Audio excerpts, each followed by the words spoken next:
Hoy en nuestro espacio cultural, queridos amigos, queremos hablar de un proceso interesantísimo que es el proceso de expansión de las grandes potencias. Porque hay épocas de atomización, como es la época medieval, caído el Imperio Romano, cayeron también todas las nociones de un gran aparato político y un gran aparato militar que dominara el mundo. El medioevo es una época de pequeños islotes de poder, cada señor feudal en lo suyo, acompañado de los siervos de la gleba que lo podían acompañar para ponerse bajo su protección. El señor feudal era el protector de la gente que estaba a su alrededor. Y eso, y finalmente, todas esas esos pequeños islotes de poder estaban ahí a la deriva y eso tuvo como resultado un proceso cultural menguado, donde lo único que salvó al mundo, eso hay que decirlo una y otra vez, es la cultura religiosa.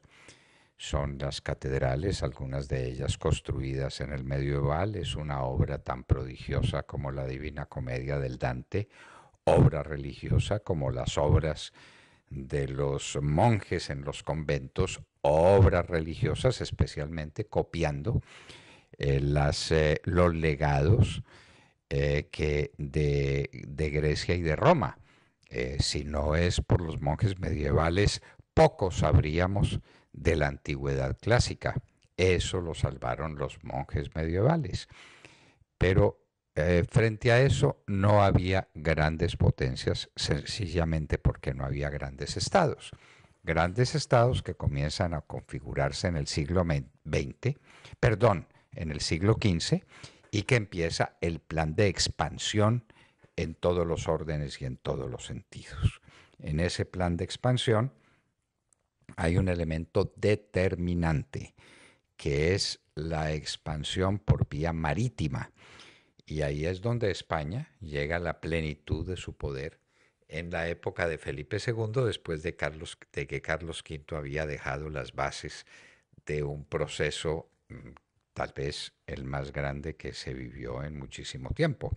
En España era el sitio, o España era la cabeza de un imperio donde no se ponía el sol jamás. La competencia era la Gran Bretaña, la competencia marítima, la competencia también eran los navegantes portugueses, pero España fue el gran imperio de aquella época con Felipe II, que es donde llega a todo su esplendor. Miren ustedes que cuando empiezan a manifestarse estos hechos, empieza también a expandirse un fenómeno cultural significativo. No puede ser coincidencia, o si lo es, júzguenlo ustedes, que España con la expansión llega nada menos que el siglo de oro. El siglo de oro donde aparecen nada menos que Lope, que Calderón de la Barca, que Tirso de Molina, que Miguel de Cervantes, que Juan Luis Vives. Es un siglo sencillamente, que Baltasar Gración, un siglo sencillamente formidable de pensamiento, de producción en todos los órdenes de la literatura, de la música, de la poesía, del arte.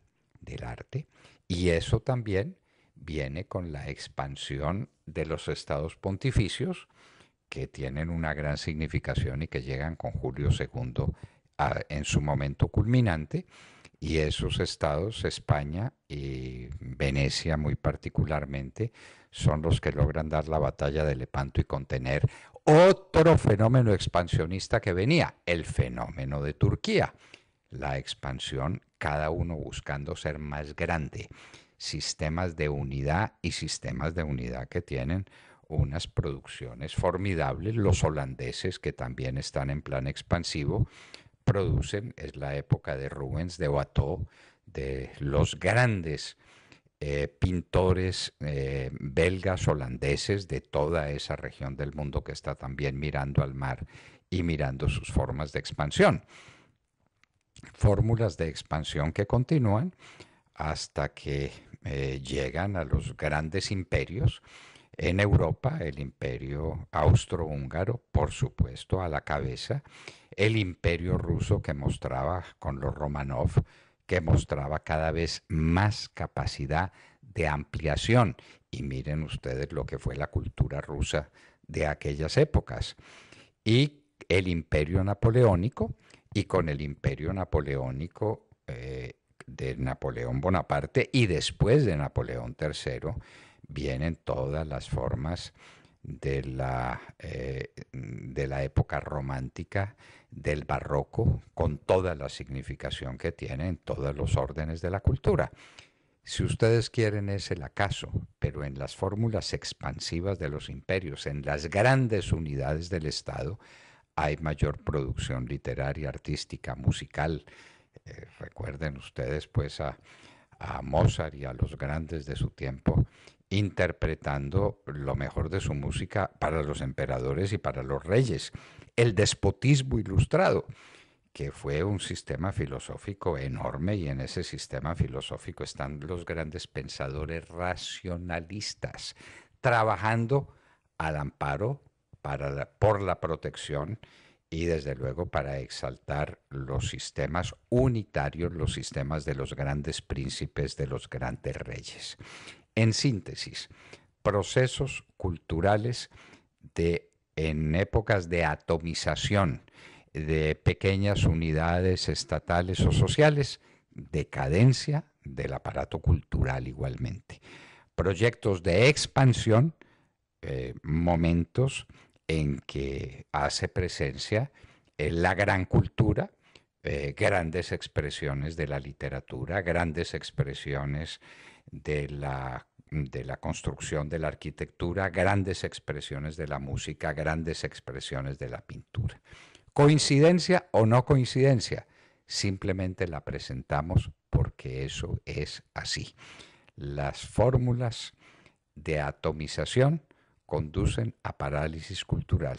Las fórmulas de expansión política conducen también a momentos culturales excepcionalmente brillantes.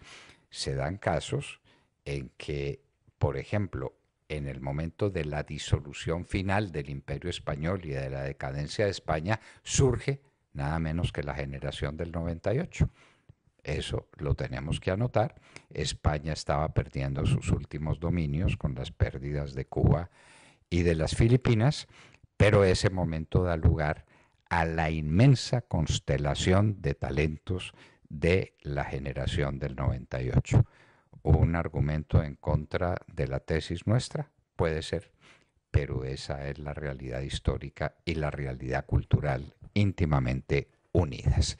Era la cultura que les traíamos a ustedes gracias a la Universidad La Gran Colombia. Son las 8 de la mañana, 37 minutos. Sigan con nosotros. Esta es la hora de la verdad.